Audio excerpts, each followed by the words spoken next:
To cock this firing mechanism, we can use the same sear, trigger, and sear spring that we used before. When the hammer is pulled back, the sear snaps up into this notch and the weapon is cocked.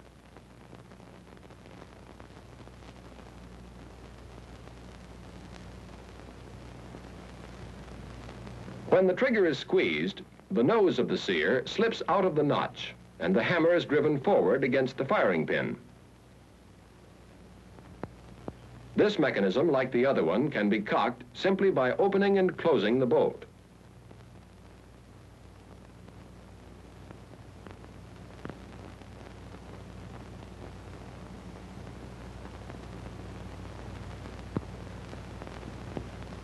Squeezing the trigger fires the cartridge and sends the bullet out through the muzzle. But it also leaves us with an empty case in the chamber. Before we can get at the case, we have to perform the next step in the cycle of operation: unlocking.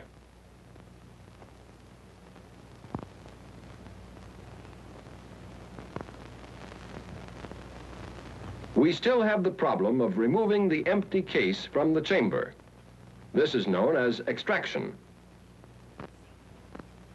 On a real weapon, extraction is a serious problem. When a cartridge is fired, the case expands until it's tightly wedged in the chamber. We need something to grip the case firmly and extract it when we open the bolt. The part which does this job is known as the extractor. It has a hook to grip the extracting groove in the head of the cartridge case. The extractor is attached to the front end of the bolt.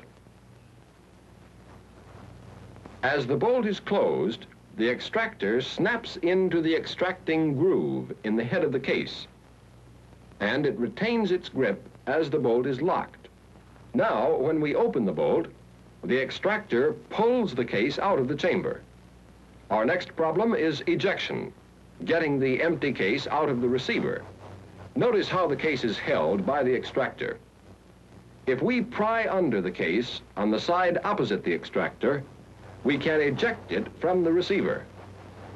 If we take a slice off the edge of the bolt, we can get at the case more easily.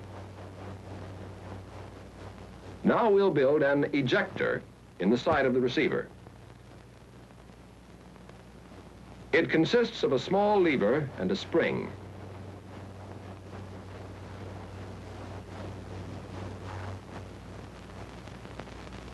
We'll attach the lever so it pivots at one end with the other end held outward by the spring. When we push the bolt forward, the ejector is moved into the side of the receiver. When the case is extracted, the ejector slides into the notch, strikes the case, and ejects it. Let's watch it again.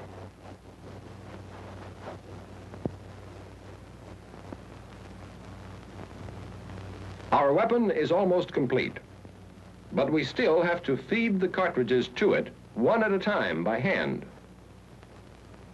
The actual chambering of the cartridge is satisfactory. The bolt moves it forward and it enters the chamber. But once the weapon is fired and the empty case ejected, we want another cartridge waiting ready to be chambered. In other words, we want some method of feeding.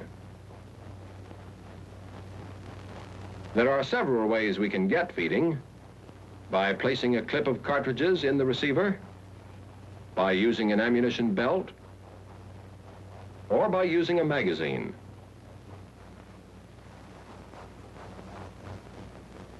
We'll use a magazine. One side is transparent, so we can see what's going on. Inside is a spring and this follower.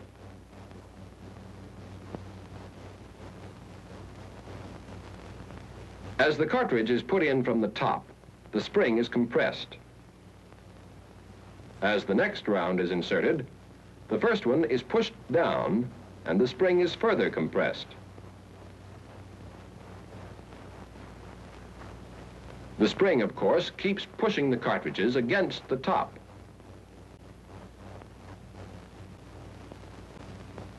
But these lips prevent them from being pushed out.